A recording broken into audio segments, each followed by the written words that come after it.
우리 옆에 있는 분에게 하나님이 여기까지 도우셨습니다. 그렇게 한번 하십시다.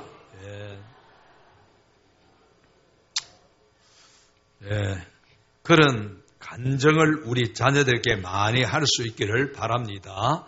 다 죽었다가 살아난 그런 이야기만 아니고 아주 일상적이고 사소한 것에도 하나님의 인도하심을 우리 자녀들이 이제 듣고 또 자신들이 그걸 경험할 때 믿음은 자라게 되어지는 것입니다. 자, 우리 생명력 있는 그리스도인은 그 생명력이 있어야 되는데 생명력이 있느냐 없느냐, 우리 일과는 먼지 묻은 신발이라 그랬죠. 먼지 묻은 신발, 이거는 무엇인가 하니 먼지 묻은 신발은 봉사하고 섬긴다고 신발에 먼지가 묻은 것을 이야기하는 것입니다. 옛날에 집사의 의미가 그런 것이다 그랬죠. 집사는 이제 그 초대교회 가정에서 주로 모임을 한다든지 할 때 초신자들은 전부 다 앉아 있습니다. 그런데 집사들이 열심히 식탁 봉사를 이렇게 합니다. 하다 보니까 발에 먼지가 뽀얗게 묻어 있는데 그런 사람을 집사는 발에 먼지를 일으키는 사람, 그래서 먼지 묻은 그런 사람들, 여기에 먼지 묻은 신발이라고 하는 것은 그런 의미에서 열심히 섬기고 봉사하는 그런 것을 의미하는데, 너희는 세상의 빛이요 소금이라 그랬지요. 그리스도인은 세상을 섬기는 자들이 되어야 됩니다. 세상을 섬기는 자. 우리 교회가 예수님 때부터 시작해서 오늘날까지를 보면은 예수님 때 기독교와 오늘날의 기독교에 좀 차이가 있습니다. 어떤 차이가 있습니까? 예수님 때 기독교는 이처럼 그런 섬김이 대단했습니다. 우리 성경 보면은 매일 모였다 그랬죠. 매일 모여서 특별히 그 교회, 그 구역 안에, 우리로 치면은 구역 기관 안에 있는 어려운 성도들을 잘 섬겼습니다. 새 신자들이 오면은 그 사람들의 가정에 무슨 문제가 있는지, 뭔 일이 있는지 그렇게 다 알아가지고 섬겼습니다. 우리 전에 구역장들이 이제 모여서 책을 읽었는데 거기에는 계급과 신분이 달라도 그 모임에 들어오면은 그처럼 이제 섬김을 받는, 그래서 아무리 세상에서는 지위가 높다 할지라도 그 공동체, 그리스도의 공동체 안에 들어오면은 다 이렇게 그리스도인들은 섬기고 새로운 신자들은 섬김을 받는 그런 위치에 있었습니다. 그렇기 때문에 그 당시에 기독교는 힘이 있었습니다. 능력이 있었습니다. 근데 요즘은 그걸 다 잃어버렸죠. 그걸 다 잃어버렸습니다. 우리 구역 모임, 이 구역 모임이 굉장히 중요합니다. 구역 모임은 그냥 우리 잘 믿는 사람끼리 모이는 것이 아니고 성도를 돌아보고 그 안에서 새 생명이 자꾸 태어나야 되는 것입니다. 이렇게 해서 섬기기 위해서 우리가 적용해야 될 부분이 있는데 6페이지 한번 보십시다. 6페이지 보면은 지휘번에 복음에 해로운 영향을 끼치는 말들에는 어떤 것이 있는지 목록을 만들어 보라. 골로새서 3장 8절을 한번 찾습니다. 골로새 3장 8절. 에빌 골빌. 골로새서 3장 8절. 거기에 보면은 우리 같이 한번 읽으십시다. 시작.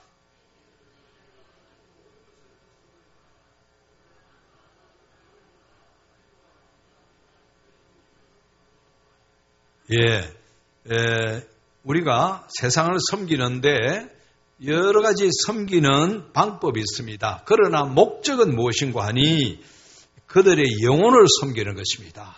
그들이 예수 그리스도를 믿고 구원받도록 섬기는 것이 우리의 최종 목표입니다. 그러기 위해서는 복음에 해로운 영향을 끼치는 말을 조심해야 된다 그랬습니다. 말을 조심해야 된다.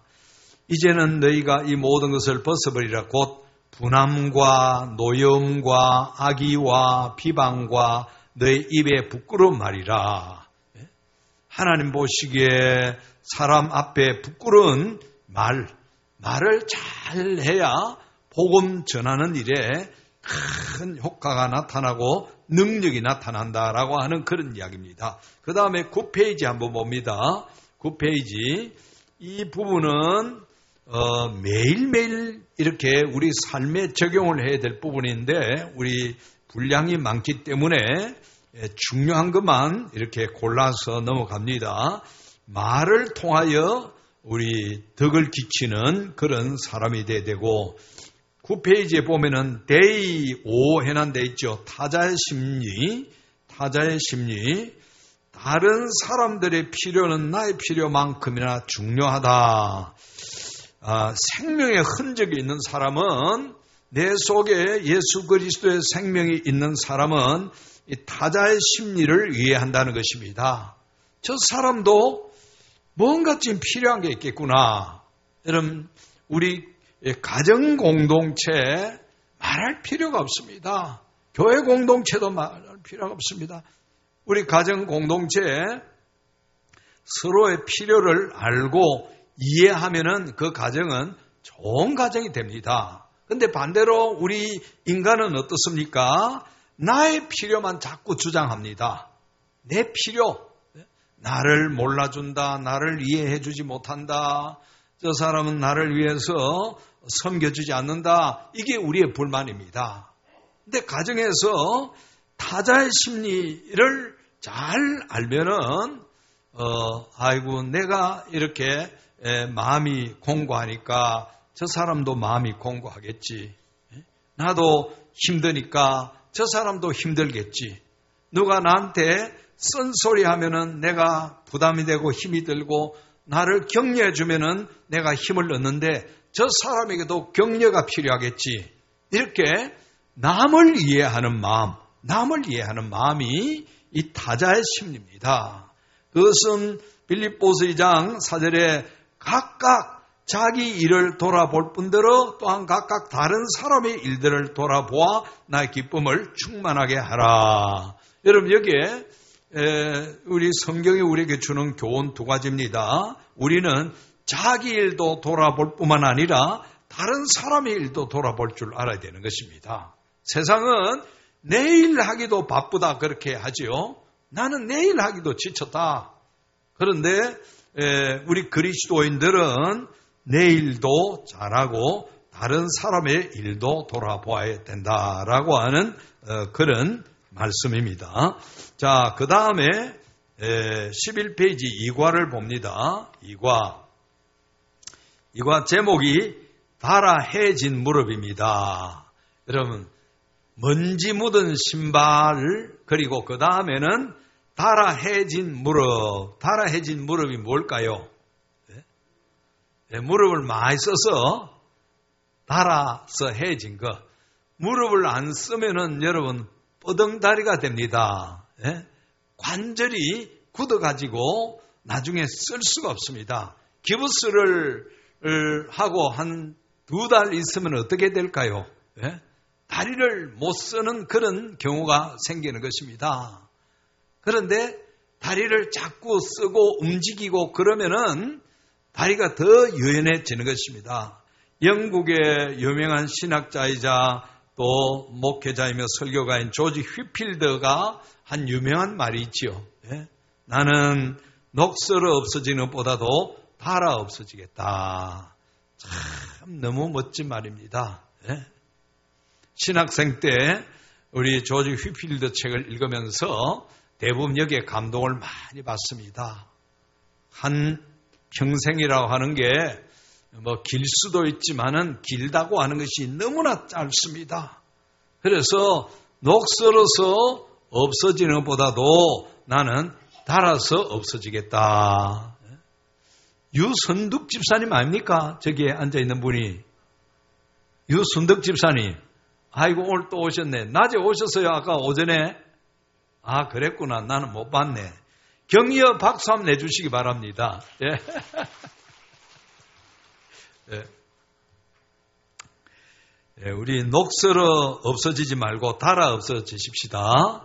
예, 쓰지 않고 녹슬어서 없어지는 경우가 우리 얼마나 많이 있습니까? 예? 얼마나 안타깝습니까? 차라리 달아 없어지는 겁니다. 여러분, 이 무릎도 안 쓰고 관절이 굳어서 그리고 녹이 쓸어서 그냥 폐기 처분되는 것보다도 열심히 써서 달아지는 것이 행복입니다. 그래서 이 말씀은 기도에 관한 그런 내용이겠지요. 기도에 관한 그런 내용. 자, 서론 A번 보십시다. 달아해진 무릎의 특징이 거기에 몇 가지 있는데, 달아해진 무릎은 경외하는 마음입니다. 경외. 하나님을 경외하는 자가 무릎이 닳도록 기도를 한다라고 하는 그런 이야기입니다. 달아해진 무릎, 경외하는 기도의 무릎은 경외하는 마음이 있습니다. 달아해진 무릎은 순종하는 마음입니다. 순종, 예, 순종하는 마음. 달아해진 무릎은 의지하는 믿음입니다. 하나님을 의지하고 하나님께 순종하고 하나님을 경외하는 이런 마음이 이 기도의 마음이고 달아해진 무릎이라고 말하고 있습니다. 기도는 하나님이 주신 우리에게 주신 얼마나 큰 은혜입니까? 은혜 통로입니다. 은혜 통로, 은혜 통로, 은혜 방편이라고 그렇게 이야기하죠. 은혜 방편은 하나님의 말씀입니다. 하나님의 은혜가 말씀을 통해서 우리에게 전달되기 때문에 말씀을 은혜 방패 혹은 은혜 통로라고 이야기합니다. 그래서 우리가 말씀을 제대로 은혜 되게 받으면은 그 사람은 은혜 받은 겁니다. 그 다음에 은혜 통로에는 성례가 있습니다. 우리 세례 그리고 성만찬 이런 것을 은혜 통로라고 이야기합니다. 그리고 기도도 은혜 통로입니다. 하나님 은혜를 누릴 수 있는. 그래서 11페이지 제일 밑에 한번 같이 읽어보십시다. 시작. 다른 무릎의 힘과 비교할 수 있는 힘은 아무것도 없다. 무릎이 이제 달아지도록 기도할 때 그 기도의 힘만큼 큰 것은 아무것도 없다는 이야기입니다. 기도의 힘보다도 더 큰 것은 없다. 옆에 있는 분에게 그렇게 하십시다. 기도의 힘보다도 더 큰 것은 없습니다. 그 다음 페이지 가면은 기도는 죽음을 앞두신 예수님이 제자들에게 하신 마지막 말씀의 핵심에 속한다. 요한복음에 보면은 예수님께서 기도에 대해서 많이 말씀하고 있죠. 기도의 말씀, 기도에 대해서. 이 기도가 무한한 힘과 능력이 있다. 왜 그 강조했을까요? 제자의 삶을 사는 이 제자들이 그리스도의 제자로서 제자의 삶을 살기 위해서는 기도의 힘이 없으면 안 된다. 그 말씀인 것입니다. 기도의 힘이 없으면은 그래서 본론 1번에 보면은 더 큰 일들에 대한 기대가 있습니다.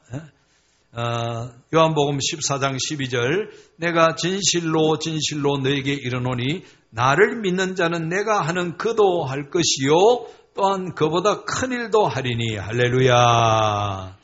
우리 예수님은 사역이 어떤 면에서 지역적으로도 그렇고 모든 범위가 상당히 한정적이었습니다. 그런데 제자들은 어땠습니까? 그 범위가 훨씬 더 넓었습니다. 그렇죠? 땅끝까지 그렇게 할 수 있던 그 능력, 힘의 원천이 무엇인가 하니 기도라고 하는 이야기입니다. 기도. 여러분 오늘 이 세상에 사는 그리스도의 제자들도 세상이 다 힘들죠. 어렵습니다. 예수 믿기 힘든데 사업하고 직장 생활하기 얼마나 어렵습니까? 학생들, 청년들 공부하고 이렇게 하는 것이 얼마나 어렵습니까? 늘 말씀드리지만은 이런 것을 극복할 수 있는 그 은혜로 우리에게 주신 것이 기도입니다. 기도를 통해서 이런 것을 극복해야지 환경 탓하고 이렇게 세상 원망하고 불평하고 하는 것은 전혀 맞지 않다 그랬죠. 인생의 엄청난 손해입니다. 인생을 다 잃어버리는 겁니다. 누가 여러분 그렇게 한다고 알아줍니까? 그 시간에 우리는 하나님 앞에 가서 기도하는 것입니다. 거기에 A번 더 큰 일은 더 큰 능력이 아니다. 더 큰 일을 한다고 해서 우리가 더 큰 능력이 아니고 더 큰 일은 더 큰 믿음이 아니다. 더 큰 일은 구원 사역의 확장이다 그랬습니다. 자, 여기서 요한복음 14장 12절에서 예수님이 나를 믿는 자는 내가 하는 일도 할 것이요 또한 그보다 큰 일을 할 것이라고 그랬는데 이 말은 예수님보다 더 큰 능력을 가진다는 이야기가 아니고 예수님보다 더 큰 믿음이 있다는 것이 아니고 구원 사역을 확장해 나간다는 이야기입니다. 예수님은 이스라엘 땅에서 하셨지만은 주의 제자들은 기도의 힘과 능력을 받아가지고 더 온 세상으로 나아가서 한다라고 하는 그런 이야기입니다. 또 더 큰 일들에 대한 설명이라 그랬죠. 요한복음 14장 12절 또한 그보다 큰 일도 하리니 이는 내가 아버지께로 감이라. 자, 아버지께로 감이라. 더 큰 일은 예수님이 아버지께 가신 후에 일어난다 그랬습니다. 가신 후에 더 큰 일을 제자들이 할 것인데 그 일은 언제 하는 거 아니 예수님이 아버지로 가신 이후에 하늘나라로 가신 이후에 B번 더 큰 일은 성령님이 오신 이후에 일어나는 것이다. 예수님이 가신 이후에 성령님이 오신 후에 일어나는 것 더 큰 일이다라고 하는 그런 말씀입니다. 사도행전 1장 8절 우리 다 같이 한번 읽으십시다. 시작. 오직 성령이 너에게 임하시면 너희가 권능을 받고 예루살렘과 온 유대와 사마리아와 땅끝까지 이르러 내 증인이 되리라. 아멘. 아멘. 이처럼 이 하나님의 큰 일을 위해서 해야 될 일이 무엇인고 하니 기도다라고 하는 그런 말씀입니다. 자, 거기에 12페이지 세 번째 더 큰 일들이 일어나는 모습 또한 그보다 큰 일을 하리니 이는 내가 아버지께로 감이라. A번 13페이지 A번 우리의 사역의 범위가 클 것이다. 그런 말입니다. 우리가 주님보다 더 큰 일을 한다. 그거는 주님보다 능력이 크다. 주님보다 믿음이 크다는 이야기가 아니라 그랬죠. 사역의 확장인데 우리 사역의 범위가 더 커질 것이다. 사역의 결과가 더 커질 것이다. 그랬습니다. 거기에 E.M. 바운즈라고 하는 분은 참 기도의 사람입니다. 이분이 쓴 기도의 책이 엄청나게 많습니다. 여러분, 제가 전도사 시절에는 이분의 책을 참 많이 읽었습니다. 필독서라고 해서 그때만 해도 이 사역자가 기도 안 하면 할 수 없다. 그래서 신학교에서 수련회 할 때 영도에 그때 기도원 있을 때도 그랬습니다. 저녁에 이제 집회 끝나면은 전부 다 산으로 올라갑니다. 산에 올라가서 그때는 나무 뿌리를 뽑고 내려오라 그렇게 시켰거든요. 어쨌든 나무 뿌리가 안 뽑혀지도 그 나무 붙잡고 얼마나 씨름을 했는지 모릅니다. 그런데 기도는 안 믿고 안 하면은 아무 역사도 일어나지 않습니다. 나무가 안 뽑힐지라도 그늘 붙잡고 밤에 기도하니까 11시쯤 되면 이제 집회가 거의 끝나서 산에 올라갑니다. 산에 올라가면 이제 밤 11시쯤 되는데 부스럭부스럭 소리도 나고 다 겁이 나니까 막 죽으라고 나무 붙잡고 막 고래고래 고함 지르고 막 기도하는 겁니다. 그렇게 해서 한 2시나 3시까지 하고 어떤 사람은 새벽 4시에 또 새벽 집회를 하니까 그때 내려오는 것입니다. 그런데 여러분 참 놀라운 게 그렇게 해서 기도하고 내려오면은 새벽 기도회 때 이 통성 기도를 하는데 은혜가 충만합니다. 여기저기서 울음이 터져나오고 통곡이 터져나오고 그렇게 기도를 하면은 그런 역사가 일어나는 것입니다.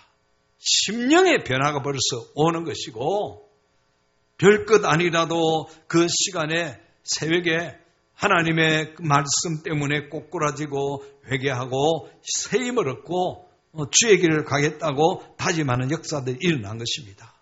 그 E.M. 바운즈가 뭐라고 했습니까?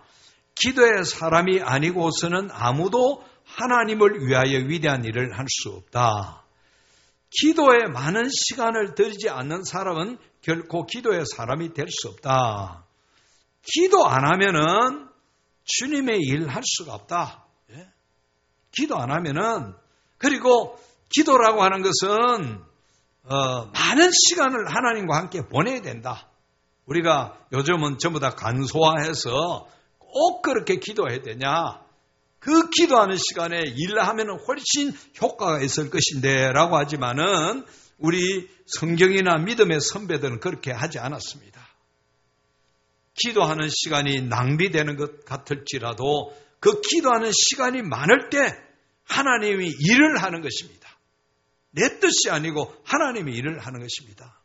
어느 이 시골에 나이 많은 할아버지가 겨우 나무 근거리에서 조금 팔고 그것 가지고 양식 사서 그렇게 사는 그런 분입니다.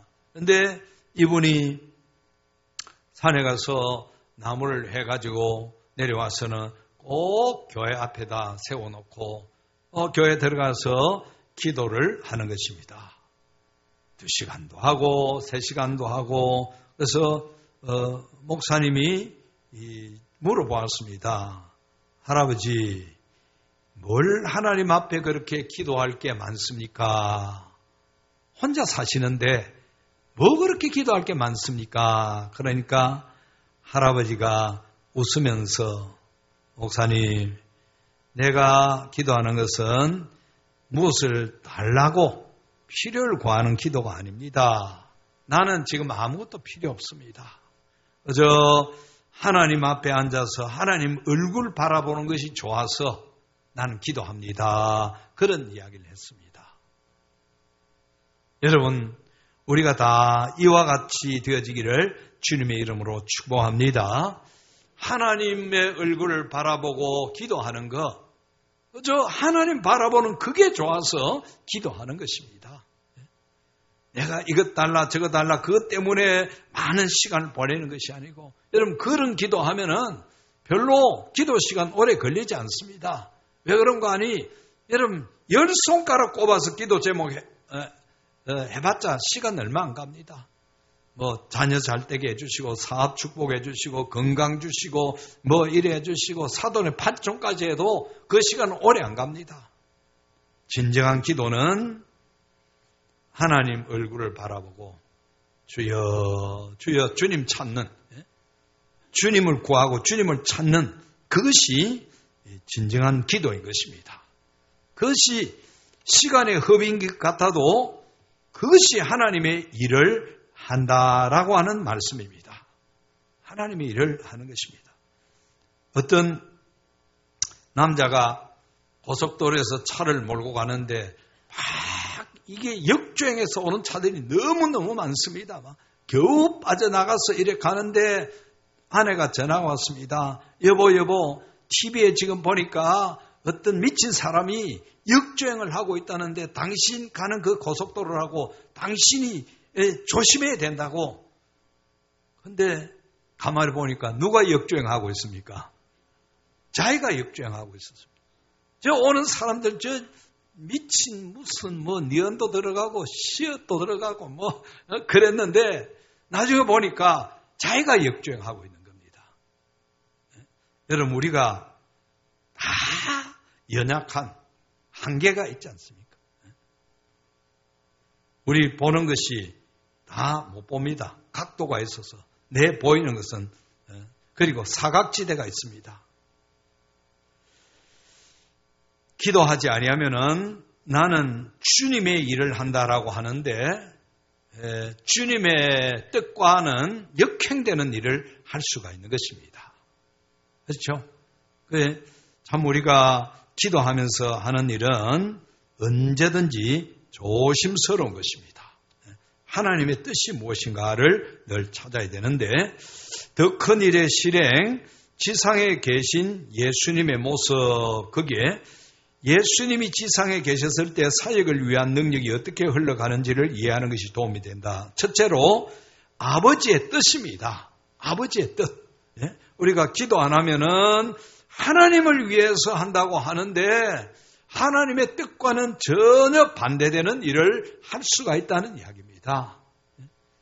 그래서 이렇게 달아 헤어진 무릎이 되도록 기도할 때 하나님의 뜻, 요한복음 8장 29절에 나를 보내시니가 나와 함께 계시도다. 나는 항상 그가 기뻐하신 일을 행함으로 나를 혼자 두지 아니하는도다. 할렐루야. 우리가 그 다음에 밑에 히브리서 10장 7절에 보면 이에 내가 말하기를 하나님이여 보시옵소서 두루마리 책에 나를 기록된 것과 같이 하나님의 무엇을 행하러 왔나이다. 하나님의 뜻을 행하러 왔나이다. 우리 예수님은 하나님의 뜻을 행하기 위해서 왔습니다. 하나님의 뜻을 행하기 위해서.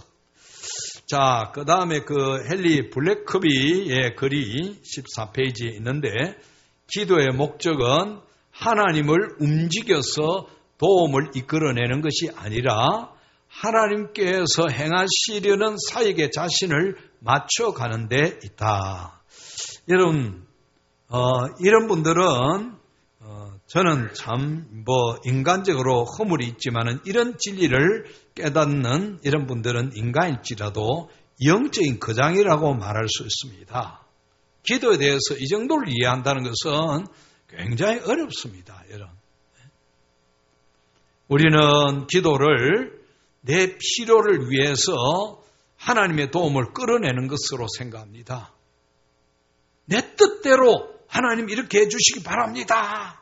이걸 기도라고 하는데 진정한 기도는 하나님께서 행하시는 사역에 자신을 맞춰가는 것입니다. 자신을 맞춰가는 것. 기도하는 사람은 하나님의 뜻을 구하고 때로 그래서 얼마나 이게 머뭇거릴 때도 있는 것입니다. 하나님의 뜻이 무엇인지 결정하는데도 얼마나 어려운지 모를 때도 있는 것입니다. 하나님을 움직여서 내 뜻을 이끌어내는 것이 아니라 하나님이 행하시려는 사역에 뜻을 맞추는 것이다. 뜻을 맞추는 것. 뜻을 맞추는 것. 두 번째로 성령님의 능력입니다. 예수님은 아버지의 뜻을 구했고 성령님의 능력을 따라서 사역했던 것을 볼 수가 있습니다. 아버지의 뜻을 행하도록 예수님께 능력을 주신 분이 성령님이라고 그랬죠. 그리고 누가복음 4장 14절도 예수께서 성령의 능력으로 갈릴리에 돌아가시니 그 소문이 사방에 퍼졌고 성령의 능력으로 364장 우리 찬양 한번 들으십시다. 364장 내 기도하는 그 시간 그때가 가장 즐겁다. 우리 무릎이 녹슬어서 쓰지 못하는 그런 억울한 일이 없도록 우리 무릎을 잘 꿇고 기도하는 사람 되도록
4절 내 기도하는 그 시간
예수님은 아버지의 뜻을 따라서 사역을 했고 그러기 위해서 늘 기도하셨습니다.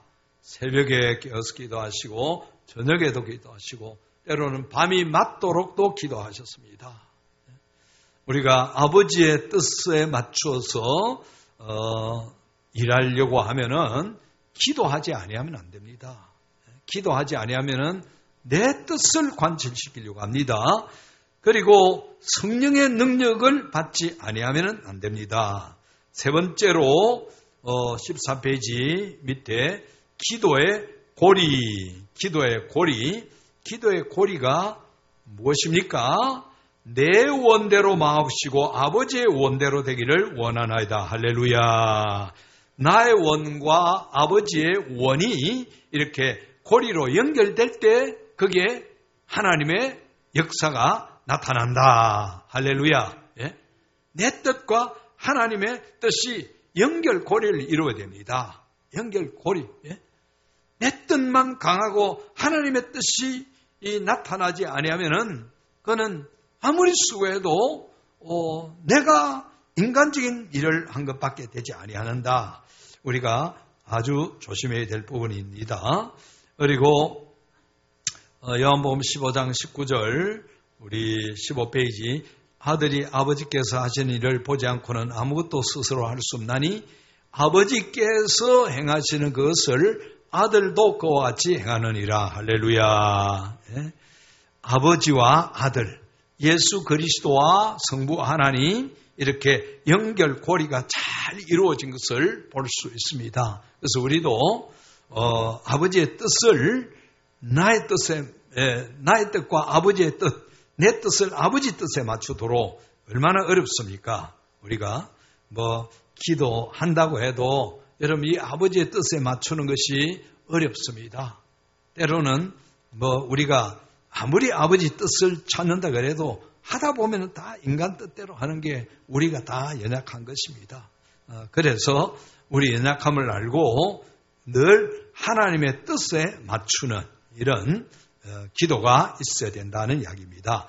이제 B번 하늘로 올라가신 예수님의 모습. 예수님은 하늘로 올라가신 이후에 당신이 하시던 일을 우리를 통해서 하시기를 원하십니다. 그래서 1번 예수님은 우리를 통해서 일하신다. 우리를 통해서 일하신다. 우리를 통해서.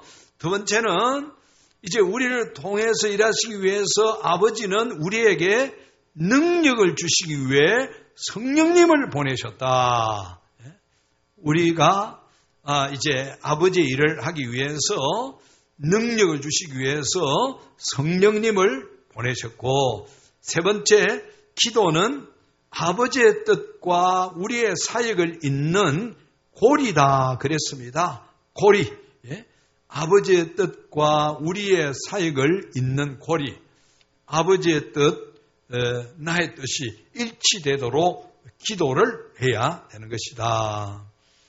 너희가 내 이름으로 무엇을 구하든지 내가 행하리니 이는 아버지로 하여금 아들로 말미암아 영광을 받으시게 하려 함이라. 할렐루야. 이 고리가 잘 연결되어 있으면은 예수님처럼 예수님이 하신 일을 통해서 누가 영광 받으십니까? 아버지가 영광 받으십니다. 우리가 이제 역으로 하나 추적해서 어떤 증거를 찾는다라고 한다면은 나를 통해서 하나님이 영광이 드러나겠는가? 내가 이렇게 하는 것으로 하나님께 영광이 되겠는가? 그걸 찾으면은 아버지의 뜻에 합당하다고 어느 정도 생각할 수가 있습니다. 내가 하는 일이 정말로 아버지께 영광이 되겠는가? 그래서 결국은 우리가 기도해야 되는 것입니다. 존 스토트의 글을 한번 보십시다. 실로 세상 안에서 평화로운 폭력이 정의보다 억압이 경건함보다 세속주의가 더 많다는 것이 그것이 그리스도인들과 교회들이 마땅히 해야 할 만큼 기도하지 않고 있기 때문이다. 이 세상에 왜 평화보다 폭력이 많고 정의보다 억압이 많고 경건함보다 세속주의가 많은가? 그거는 그리스도인들과 교회들이 마땅히 해야 할 만큼 기도하지 않고 있기 때문이다 그랬습니다. 이 존 스토트는 이 대사회적인 이런 이슈에도 굉장히 관심이 많이 있었고 글도 많이 썼습니다. 그리스도인들이 정말로 생명력이 있다면 세상의 빛과 소금이 되어야 된다.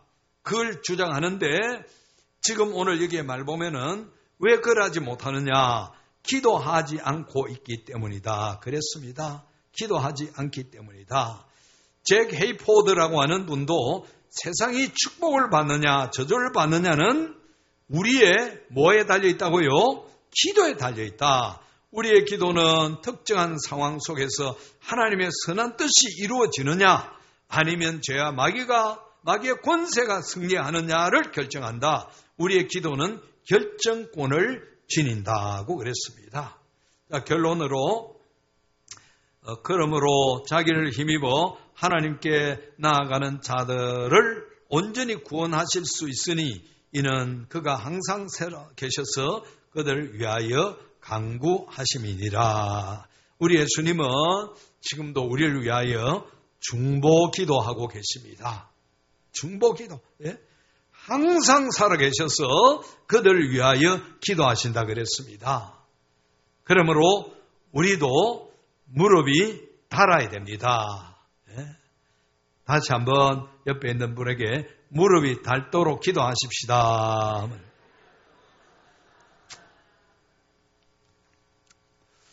예, 거기에 마지막에 우리가 집중해서 목적 있는 기도를 할 때 하늘의 공급을 풀어내려 이 땅의 필요를 채우는 수도꼭지를 틀게 된다.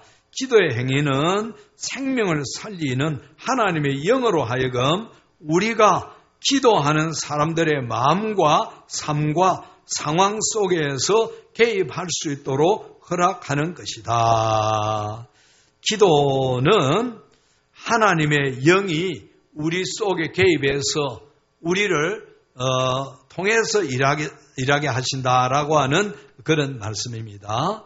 그래서 우리가 이 기도의 무릎이 강해져야 됩니다. 기도의 무릎이 강해져야 된다.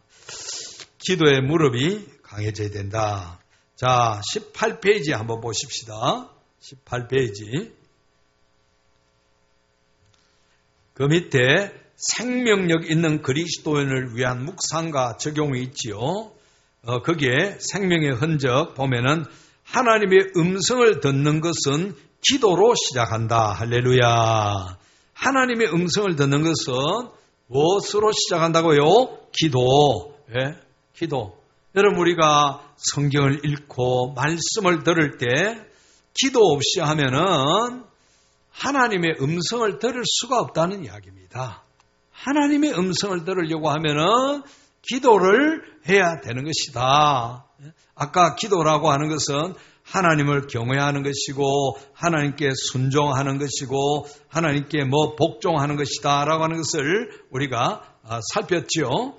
하나님을 의지하고 하나님께 순종하고 하나님께 경외하는 그것이 기도인데 그 기도할 때 하나님의 음성을 듣는 역사가 일어납니다. 거기에 보니까 생명의 실천 18페이지 거기에 밑에 내 무릎에는 순종하는 삶의 증거가 있는가?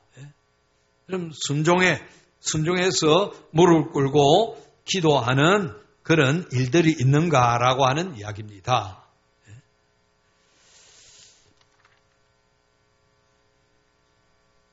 우리가 하나님 앞에서 하나님의 뜻을 따라 행하고 성령의 능력을 따라 행하고 내 뜻이 아니라 아버지 하나님의 뜻에 우리의 사역을 초점을 맞추려고 하면은 뭘 해야 된다고요? 기도해야 된다. 옆에 있는 분에게 기도의 사람이 되십시다. 그 다음에 19페이지 데이 10에 보면은 나보다 당신께 더 가까이 생명을 얹어 하나님께 무조건 항복하면 영적 승리를 얻는다. 할렐루야. 무조건 항복하면 영적 승리 얻는다. 19페이지 중간에 무조건 항복하자. 하나님 앞에. 여러분 무릎을 꿇는 것은 무조건 항복입니다. 그렇죠? 하나님 경외하고 하나님께 순종하고 하나님 의지하는 행위인데 그것은 항복의 행동입니다. 하나님 앞에 나는 항복합니다. 그러면 영적 승리였습니다. 오늘 중요한 것 없습니다. 하나님 우리에게 주셨습니다. 우리는 이제 무조건 하나님 앞에 무릎으로 항복하는 겁니다. 옆에 있는 분에게 항복하면 영적 승리를 얻습니다. 한번 더 하십시다. 항복하는 우리가 되도록 항복하는 그것이 우리 삶의 증거로 나타나야 되겠지요. 생명의 증거가 되어지는 것입니다. 기도하십시다. 아버지 하나님 감사합니다. 오늘 또 저희들이 연약함으로 항상 하나님의 뜻보다 내 인간의 뜻을 내세울 때가 많음을 고백합니다. 예수님은 아버지의 뜻을 따라 행했고 그것을 위해서 기도했고 그래서 성령의 능력을 따라서 행했던 것을 오늘 또 깨닫게 해주셨으니 감사합니다. 하나님 기도는 무릎을 꿇는 것은 하나님 경외하는 표시요 순종의 표시요 의지하는 표시요 항복의 표시라고 했습니다. 하나님 앞에 무릎 꿇는 저희가 되게 하여 주옵소서. 하나님 무릎을 꿇지 않아서 녹이 쓸고 관절이 굳어서 쓰지 못하는 그런 불행한 일이 없게 하시고 닳아서 없어지고 쓰임받는 저희가 되게 하여 주옵소서. 예수님 이름으로 기도합니다. 아멘. 파송